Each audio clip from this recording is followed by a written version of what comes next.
जेसीबीने एवढा मोठा गड्डा काऊन खोदला काय माहित बाबा. एवढा सगळा रस्ता बिस्ता सगळा तोडून टाकला होता. काय करायलेत काय माहित. नमस्कार मित्रांनो, स्वागत आहे तुमचं माझ्या एका छोट्याशा मिनी ब्लॉग मध्ये. आज मला सकाळीच आहे ना बाहेर जावं लागलं. बाहेर याच्यासाठीच जावं लागलं की बाबा माझ्या बहिणीचे आहे ना डॉक्युमेंट आहे ना तिच्या शाळेमध्येच राहिलेले होते. 2008 पासून तिचे आहे ना डॉक्युमेंट सगळे तिच्या शाळेमध्येच होते आणि ते आणायसाठी ना आम्हाला काही टाइम नाही भेटला होता. हमारे यहाँ ऐसा ही होता है. त्याच्यामुळं काय आम्ही आणलेच नाही. पण आता आहे ना बाबा त्याची जरूरत होती. मग जरूरत असल्यामुळंच आहे ना मी निघालो बाबा तिच्या शाळेमध्ये. मग शाळेमध्ये सरळ जाताना बाबा रस्त्यातच आहे ना इथं येणाऱ्या डेंटल कॉलेज पाशी पूर्ण रस्ताच खोदून टाकला होता. ये भी मेरी गलती है.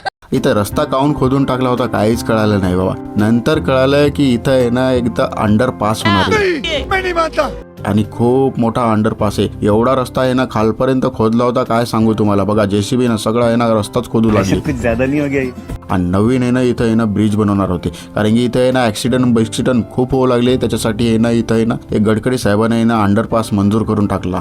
म्हणलं ठीक आहे, म्हणलं चांगली गोष्ट आहे म्हणलं. कारण की साईडला आहे ना डेंटल कॉलेज पण आहे ना आणि त्याला पण जायला यायला आहे ना जराशी प्रॉब्लेम जाऊ लागली की बाबा इकडून तिकडून आहे ना रस्ता क्रॉस करताना जरासा प्रॉब्लेम जाऊ लागली. म्हणलं ठीक आहे म्हणलं चांगली गोष्ट आहे. मग सरळ आलो इथं शाळेमध्ये आहे ना जरासं अप्लिकेशन वगैरे दिले. मग डॉक्युमेंट वगैरे त्या सरांना सांगितलं. सर म्हणलं द्या म्हणलं डॉक्युमेंट वगैरे. मग सर म्हणे या म्हणे उद्या म्हणे तुम्हाला देऊन टाकतो. मग सरळ निघालो म्हणलं आता जाऊ द्या म्हणलं. आता सराला तर भेटलो होतो म्हणलं. आता सरळ निघाव म्हणलं. आता चला जाऊ द्या म्हणलं आता घरी. भर पावसाळ्यामध्ये आहे ना कडक मे महिन्याची वाईब येऊ लागली बाबा. एवढं सारं ऊन लागलं ना तुम्हाला काय सांगू बाबा. आणि जाताना पण आहे ना बाबा डेंटल कॉलेज आहे ना लयच खराब दिसू लागलं. कारण की तिचलचा आहे ना समोरचा रस्ताच आहे ना लय बेकार दिसू लागला.